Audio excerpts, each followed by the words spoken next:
the way we teach history here seems to me to be disconnected from our European antecedents. A lot of people who have gone to school in the Caribbean end up believing that history is about slave ship, slave plantation. And the intellectual antecedents that makes us Caribbean people are forgotten. I was talking to you, asking you how to pronounce the word Lucien Feb, the Feb. And the reason why I was doing that is because looking at you and thinking about what I should ask you, I was thinking about the philosophy of history. Why are we not hearing in the discourses about Ranca and Reynaud Niebuhr and Lefebvre and Marc Bloch and so many others I can call? You know, in terms of the fact that there is a philosophy of history, there is economic history, there is art history, there is literary history, there is Jacob Burckhardt and the work that he did. Why are we not hearing that kind of discourse coming out from the university and wider?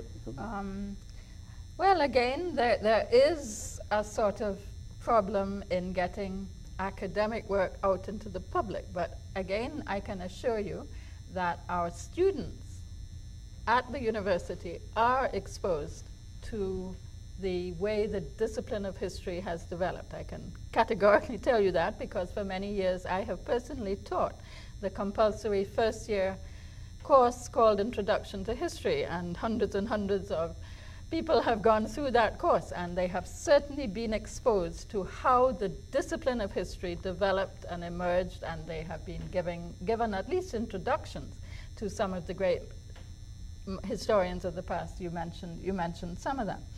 Now, this thing about Caribbean history versus world history, you have to strike a balance. Everywhere in the world, Morgan, universities ground their history syllabi in the history of their own nation and or their own region. If you are a British student, you will primarily read British and European history, and of course you will also read other subjects. So we have always grounded our syllabi in the history of the Caribbean region. And Morgan, say what you like, enslavement was a formative experience in the history of the Caribbean. It wasn't the only experience, but it was formative. But I can assure you that our students who read history at the University of the West Indies are exposed to a great deal of world history. They are exposed to European history. You cannot understand the modern world unless you know something about modern European history, because over the last 500 years, the West has been the dominant force in modern history. This is why we're here. For good and for bad, the West has been the core. They are exposed to European history, American history, Latin American history, African history, Asian history, world history, the history of imperialism, the history of anti-imperialism.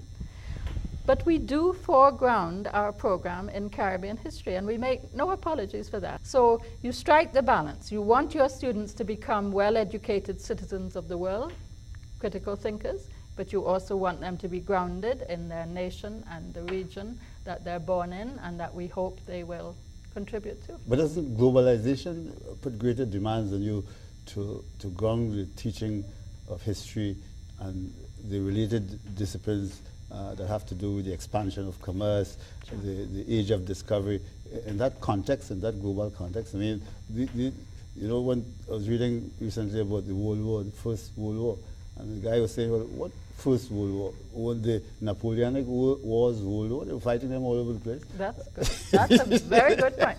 And Morgan, if there's one region of the world that has been globalized for over 500 years, it's this region. So I think we are peculiarly well placed at the University of the West Indies to bring fresh perspectives to all the debates about globalization, which, remember... We started globalization. We started globalization. Remember, globalization doesn't speak only to economic development, it speaks to culture too. And I think we are so well placed to discuss and research the globalization of culture, to which the Caribbean has contributed immensely. So I think that those are the kinds of topics that our colleagues are engaged in, they are grappling with. We do not want to produce parochial students, and I know the principal will agree with me. Final word. And this is where we should poise the UWI for the future. We have had this globalization experience here, and we need to project it to the rest of the world. Who knows about it in certain areas better than us? Historians like Professor Brereton, Hilary Beckles, for example. You put all the historians from UWI together, can there be a better faculty of history on the issue of slavery, indentureship than at UWI? Therefore, we have something to offer to the world, Morgan, more than our nations in our region. And this is where we want to push UWI in the new strategic plan, reaching out.